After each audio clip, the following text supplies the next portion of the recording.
కాకినాడ జిల్లా అన్నవరం దేవస్థాన స్మార్త ఆగమ పాఠశాలలో 15 మంది విద్యార్థులు అస్వస్థతకు గురయ్యారు. వారిలో 6 తీవ్ర అస్వస్థతతో ఉన్నట్లు వైద్యులు తెలిపారు. చికిత్స అందిస్తున్నారు. డయేరియా లక్షణాలు ఉండగా పరీక్షలు నిర్వహించామని పేర్కొన్నారు. అందరికీ చికిత్స అందిస్తున్నామని, ఎవరికీ ఎలాంటి అపాయం లేదన్నారు.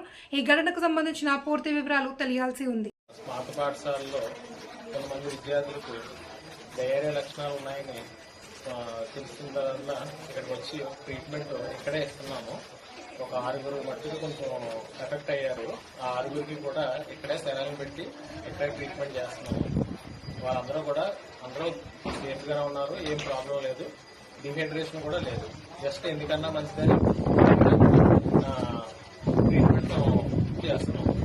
ఇది జస్ట్ డయేరియా లక్షణాలు ఉన్నాయని చేస్తున్నారు తప్ప అంతకుమించి దీనికి జస్ట్ డయేరియా ఇప్పుడు ఎలా డయేరియల్ సీజన్ కాబట్టి దాంట్లో ఇటు వచ్చింది. పిల్లలు అందరూ బాగున్నారు. అందరికీ బీపీలు అన్ని బాగున్నాయి. ముందే ఒక 6 ఎఫెక్ట్ అయ్యారు కాబట్టి వాళ్ళకి మనం ట్రీట్మెంట్ మనం పెట్టుకుంటాం. ఇక్కడే ఉంచుతారా లేదా ఇక్కడే ఉంచుతామండి. అంటే ఇక్కడ మనకి ఇక్కడతో అయిపోతుంది. అప్పటికి అంతకే కాకపోతే మనం హాస్పిటల్కి వచ్చేస్తాం.